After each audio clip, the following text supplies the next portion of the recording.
morning, ladies and gentlemen. The twosome on my right don't need any introduction, so let me put in some trivia.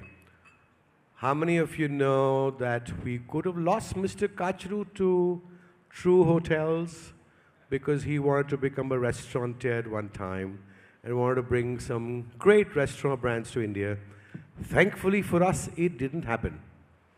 And Mr. Bakaya wanted to do exports of neckties, if you please, all the way in Liberia. Thankfully, that didn't happen too. And what gained was hospitality. So to kind of take the matter further, the topic given to us was how to future-proof hospitality. And as Mr. Kachru has said before, nobody really knows the future, so how in hell are you going to future-proof it? Many topics get discussed. Let's talk about sustainability, ESG, AI, and you would have heard some part of it yesterday, and you would hear the same part today as well. So we're going to encourage the two to give you some of their unique pearls of wisdom that maybe all of you can follow from today onwards for the next decade to help us package the future a little better, if not to be able to control it. So the first pointer, Mr. Kachru, for you to jumpstart it, how would you want to look at the future and what could be done? Thank you, Rattan, and very kind of Bhunesh to brief us that we need to talk about vision, which will help us try and do what he calls future-proof hospitality. To be honest, there's really nothing which is future-proof. What worked well yesterday necessarily hasn't worked today. And what is working today, we really don't know whether it will work tomorrow. So I think we need to be very careful when we say that what is future-proof? One answer is there's nothing future-proof. We need to continue to evolve and work on things which will make us do things which are right. During the conversation, Rattan, we will talk about some of the elements which will help us reach there. Yesterday, I'm glad our minister spoke to us, and I'm repeating myself. I was very happy to hear that we have a minister and his new team who are talking in a very structured language, who are talking that structurally what we need to do to achieve what's in our mind, what's in the plan. So if we do that, Rathan, I think we'll make a headway somewhere, but we'll come down to specifics after Ajay gives his initial thoughts. I think future ready is more appropriate than future proof. I also think for the future we need to do things we haven't done so far at all.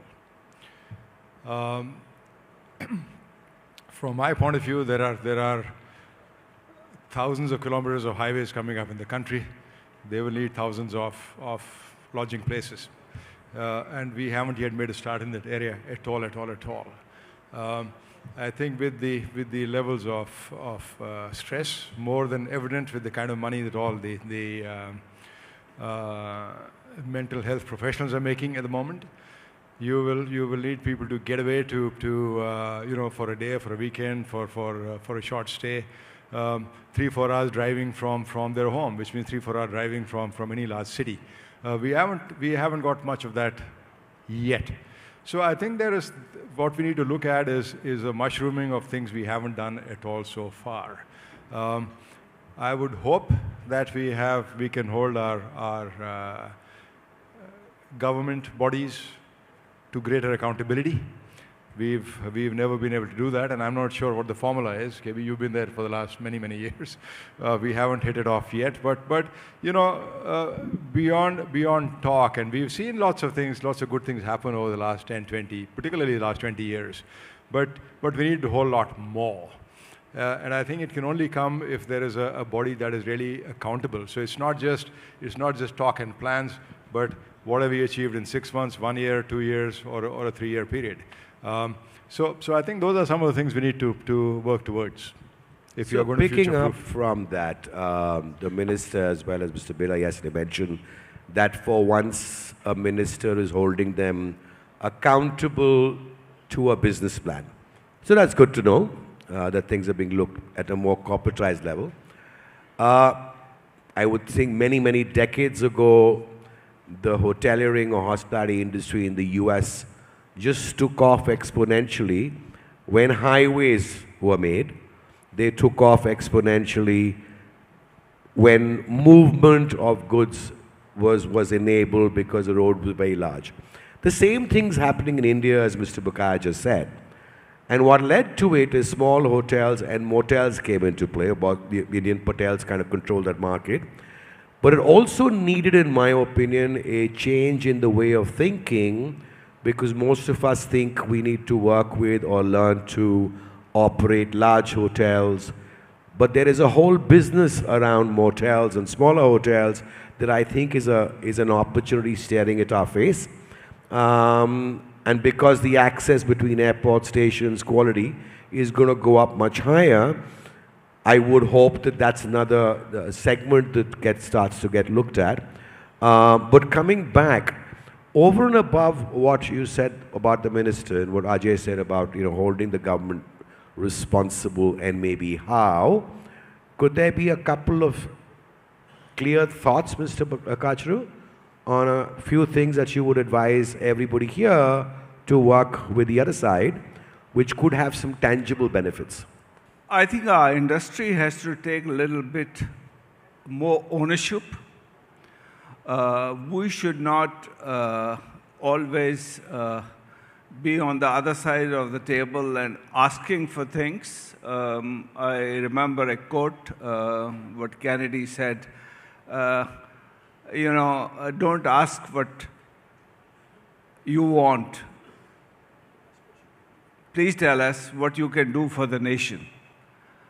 I think our industry, while I said that, government is doing this, but I think within our own setup, we have to see, as Ajay correctly said, we need to be future prepared. And how do we prepare ourselves for future? I mean, there are some of the things which, if we don't address today, believe me, will be left behind. It's not only future-proof, it will be left behind.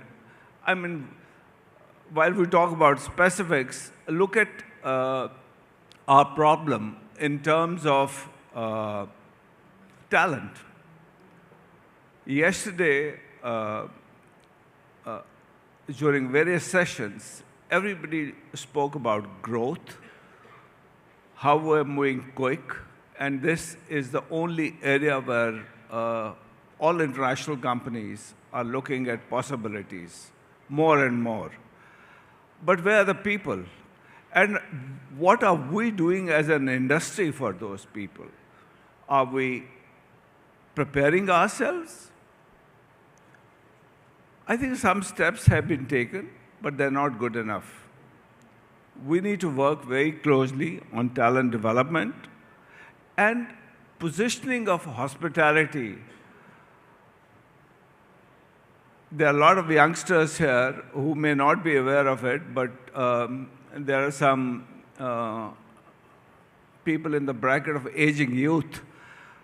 So they would remember Indian hospitality, when you saw in Bollywood films, when they mentioned about hotels, and the hotel manager was normally perceived in the marketplace as head of mafia. So that perception of you're being different and this not being respectable, we have come a long way. And I'm really glad the whole world has started acknowledging what hospitality can mean, what kind of contribution we can do to our economy, provide jobs. I mean, last year, different numbers were spoken about, but I believe we already crossed 50 million jobs, which is happening today. If we are looking at providing 100 million jobs, you can understand, first of all, I think we have to position our industry right.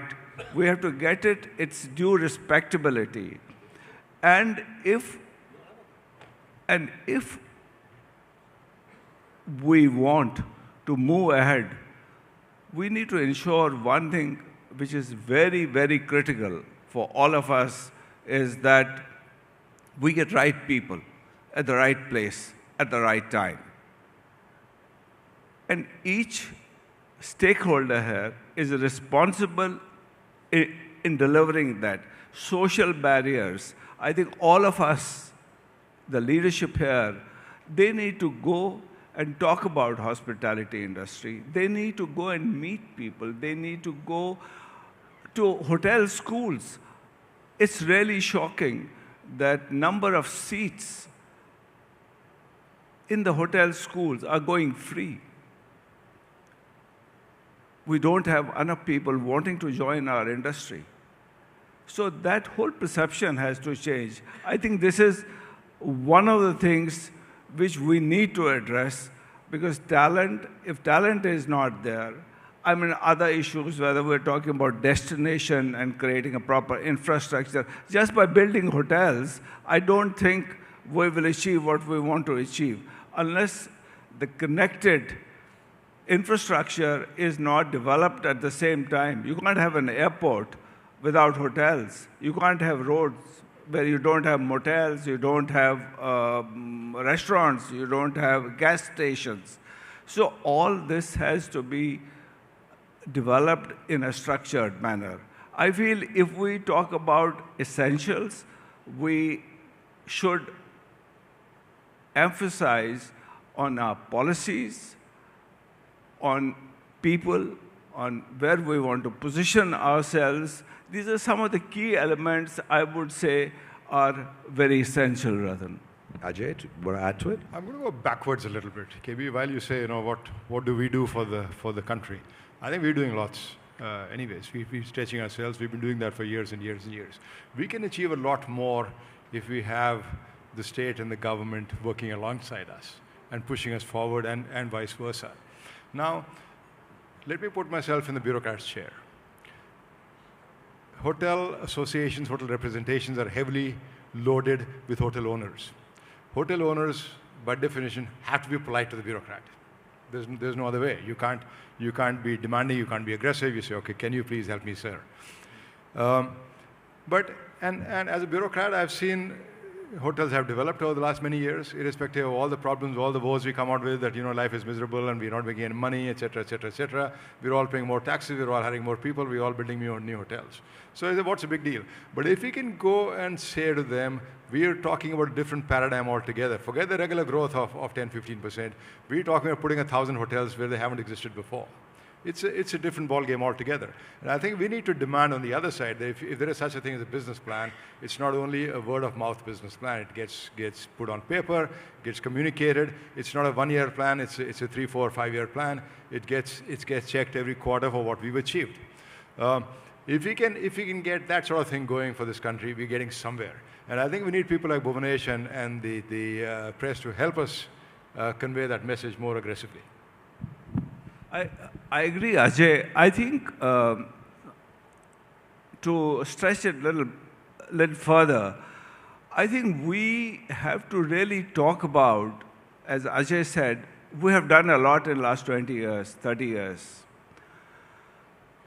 I think we need to tell how can we contribute and what difference will it make to our GDP, our nation, and our positioning. The biggest problem in our country at the moment is unemployment. And if we're talking about providing 100 million jobs.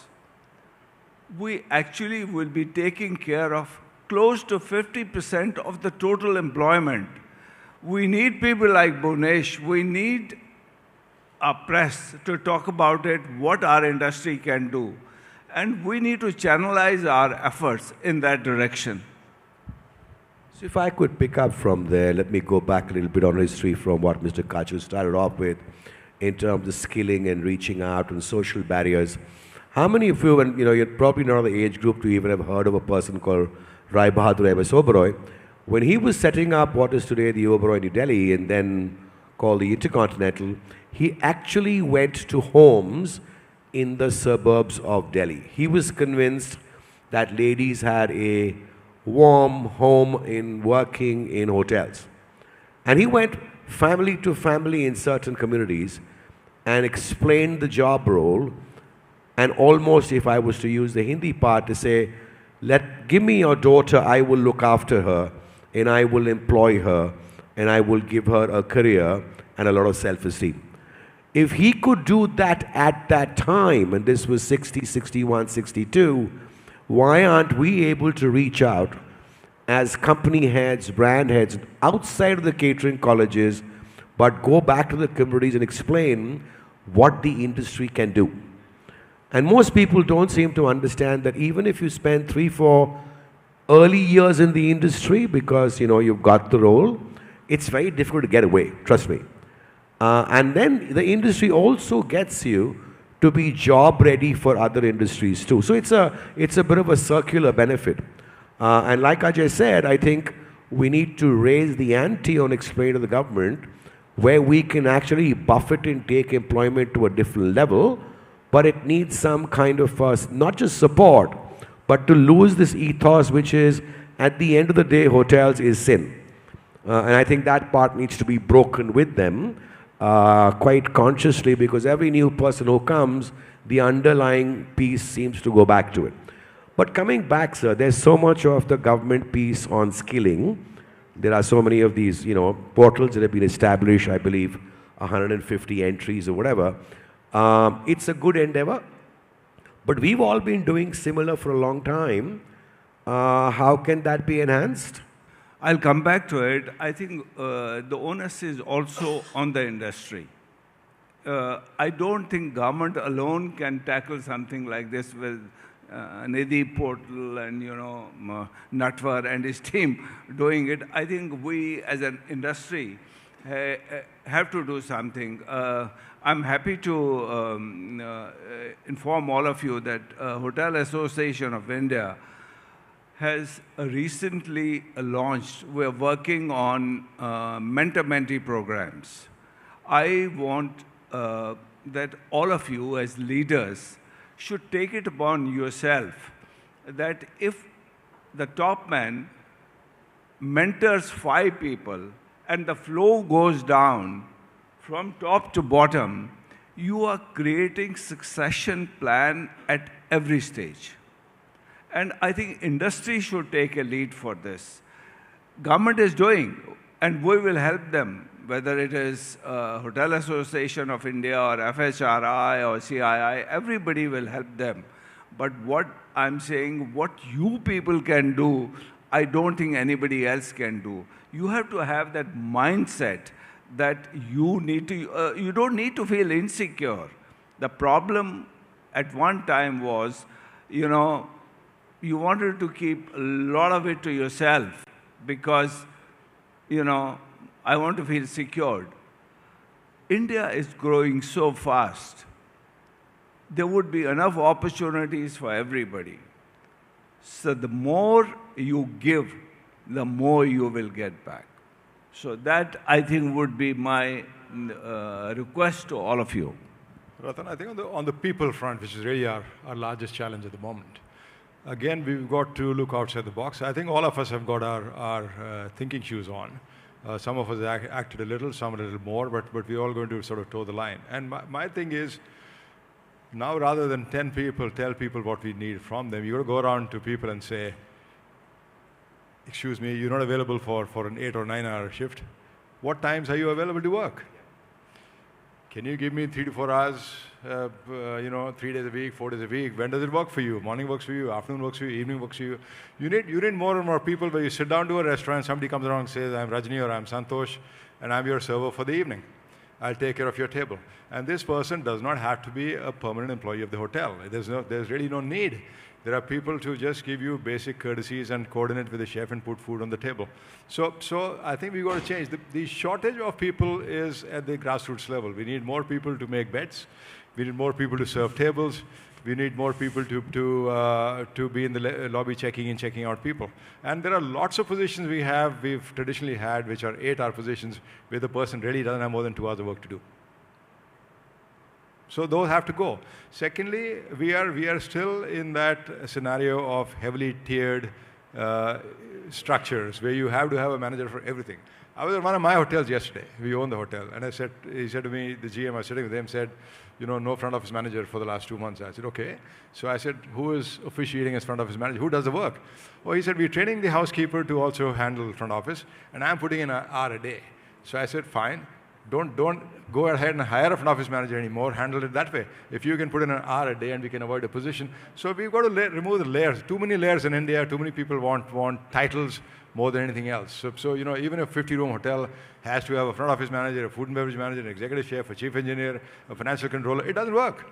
Those structures have to go, and we all have to get used to it, and people have to get used to it. It'll have to be things we haven't done before. I'd just like to add to this. So for a lot of you out here, at various points of time, people have gone abroad because there were some opportunities, and then they weren't. And people worry about succession planning and where will I go? Hey guys, the most successful brands have the maximum number of Indians who are successful leaders in those brands. So whether in India or abroad, there is enough opportunity available for all of you. And if you want those two, then you better get somebody ready for your position.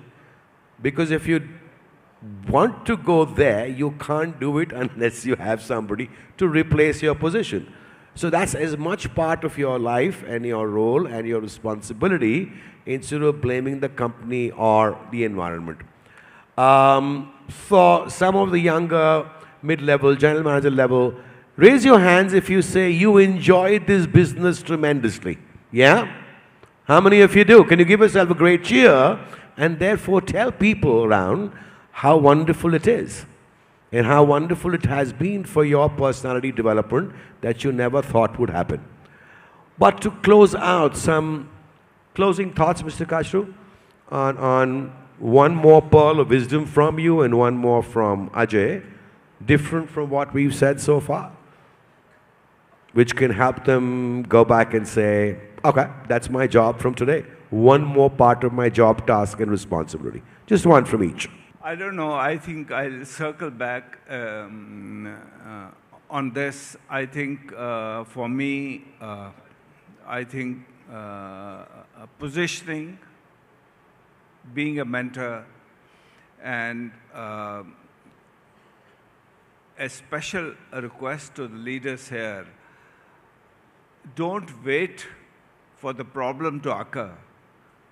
I think people have to work closely with people who are making policies. I mean, we have here, I mean, Ragini stands out. I see her doing a lot of work, which is really not her work, but for the industry. So are many of the people here.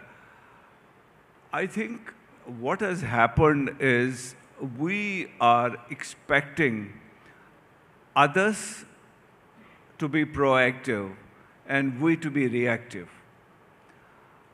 Whether it is dealing internally within the industry or dealing with the governments, whether it's the federal or the state governments, tweaking of the policies. I think wherever there's a pain somewhere you have, please go and try and tell people who can solve it. Nobody can 100% address it at the moment, what we see or what our experience is. But if you don't talk about it, people will not do it. I gave an example, I think FHRI convention, Ajay and I, it's a coincidence. We have a session again today. We were together a few days back in Goa. We both opened a hotel in Ayodhya, and the hotel was asked to shut 2 days prior to the opening of the temple. It was the only branded hotel in Ayodhya. We were concerned, everybody was concerned, all bookings were done. The reason was there was no sarai kept in the lobby. We are governed by Sarai Act, wherein you have to provide drinking water in sarai and kept in the lobby. Now this law was made probably 100 years back, but nobody looked at it. Nobody wanted to talk about it. I think if there are such instances which are not relevant today, please speak about it to your associations, to people who matter, your state governments. I think let's collaborate on these things if we want to look for a solution and have a comparatively clearer vision of where we want to be in next 5 years or 10 years. Wonderful. So on that wonderful note, ladies and gentlemen, thank you very much for your attention. Please thank the two panelists with a round of applause. And as Mao Zedong said, let 1,000 flowers bloom. Go and make your own gardens and make sure that you've seeded right, got them right, and you've got your gardens in place. Have a wonderful day. Thank you very much for your attention.